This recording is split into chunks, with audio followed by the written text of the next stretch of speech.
Hey, today we are going to work on area of a triangle. First thing is you're going to get these notes and along the side edge, not on the back that's going to get glued down, but somewhere where you have room, it might be turning your page sideways, you're going to write this little statement. Multiplying by half is the same as dividing by 2. It's a 2. Okay, so we're going to use both of those things today.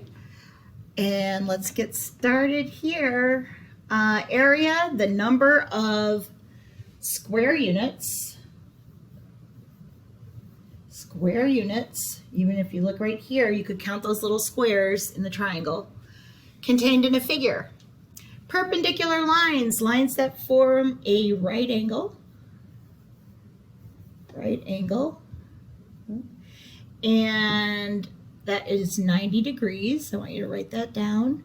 And you're also going to write an upside down T. That is the way that perpendicular lines are represented in geometry, by that little upside down T like that. A little symbol, I guess it is. All right, there are two ways to write the formula to find the area of a triangle. Area equals half b times h, or area equals base times height, and then divide by 2. Okay, to find the area of a triangle, we're going to multiply the base and the height. Then we are going to divide by 2. The base and height are perpendicular.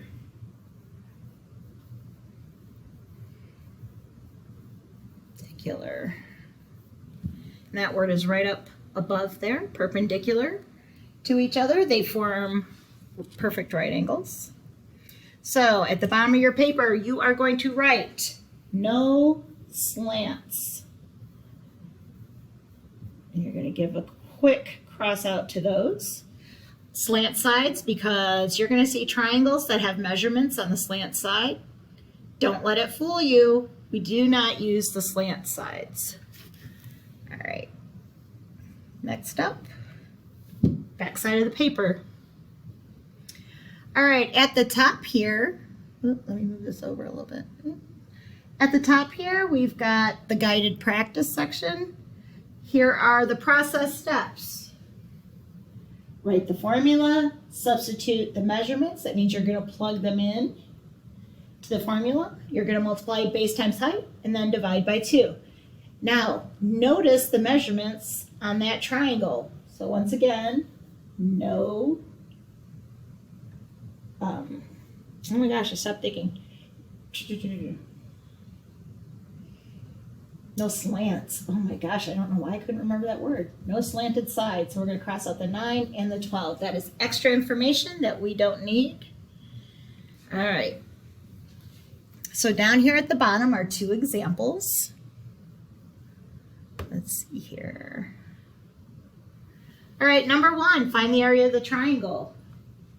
They have it set up already. Area equals base times height, and then divide by 2. We're going to plug in the base, which is 20, and the height, which is 9. And our next step, notice how we have A equals A equals A equals all the way down. We keep bringing down the same things until we're done with it. Okay, 20 times 9, well, 2 times 9 is 18, and there's a 0, so we get 180.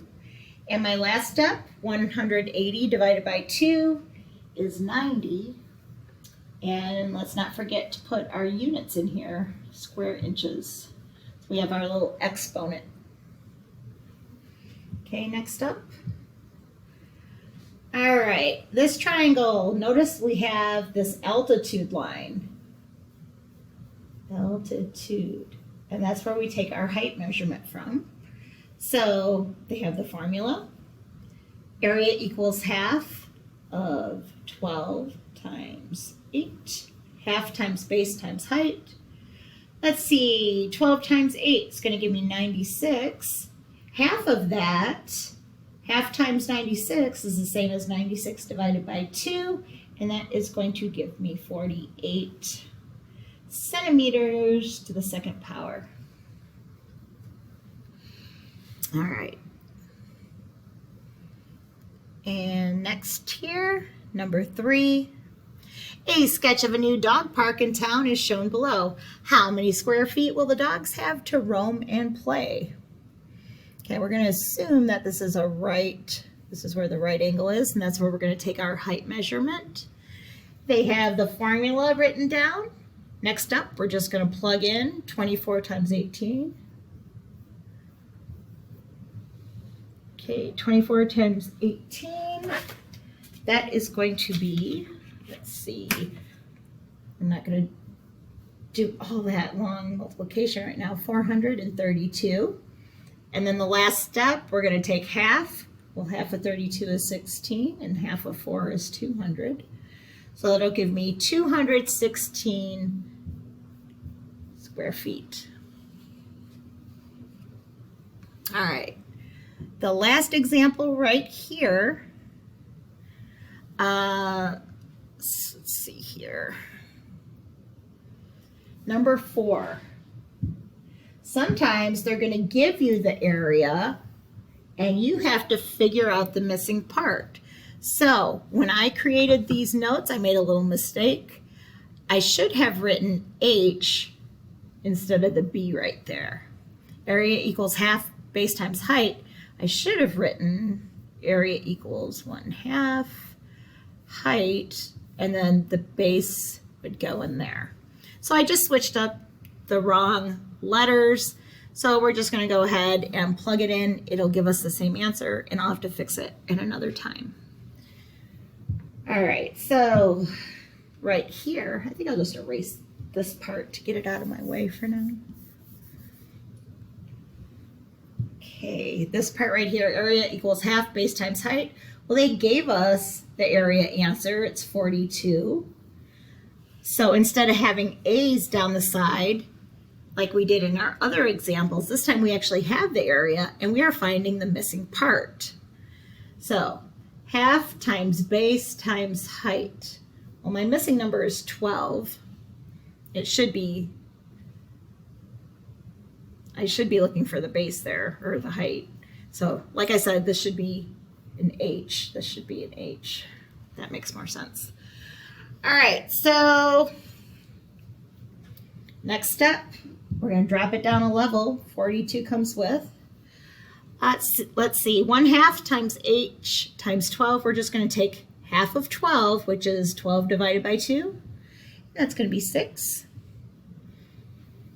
Okay, in our last step, we want to get H by itself, just like when we did equations. So we're going to divide both sides by 6, cross those out, and we get 7 is equal to B, which means my missing number over here for height is going to be 7 centimeters. And that is the end of the notes for this section. The assignment that goes with it, there's a few things I want to point out. First of all, there we go. Congruent figures are figures that are the same shape and size.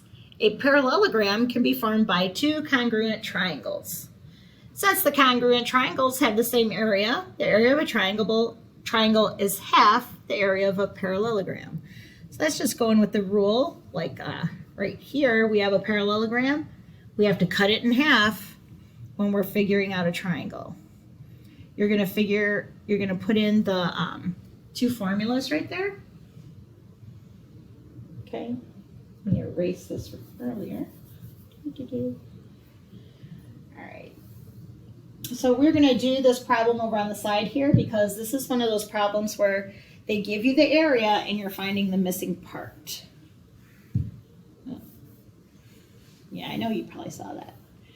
Okay, so down at the bottom, I want you to circle 24 centimeters on your notes because that is the area. So we're going to plug that number in for our A value. So 24 is equal to half the base times the height. Height is going to be 6.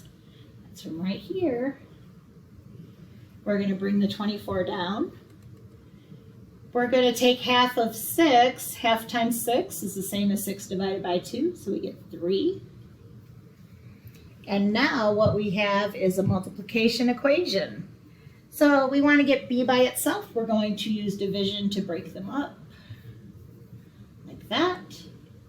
3 divided by 3 cancels out. b is by itself, and 24 divided by 3 is going to give us 8. So that's our final answer.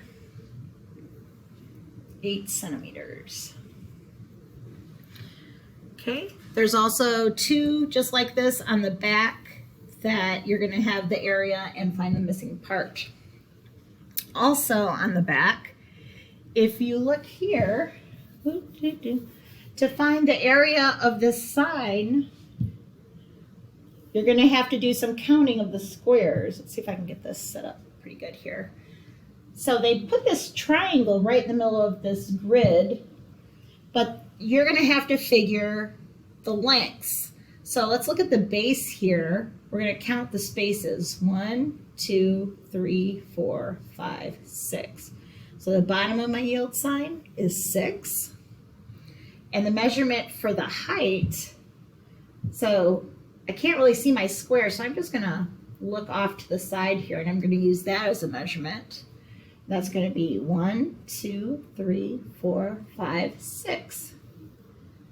My height is also 6, so it's almost like having my right angle mark right there. Okay, so you're going to work those out, plug in your numbers, and solve for the area of a triangle.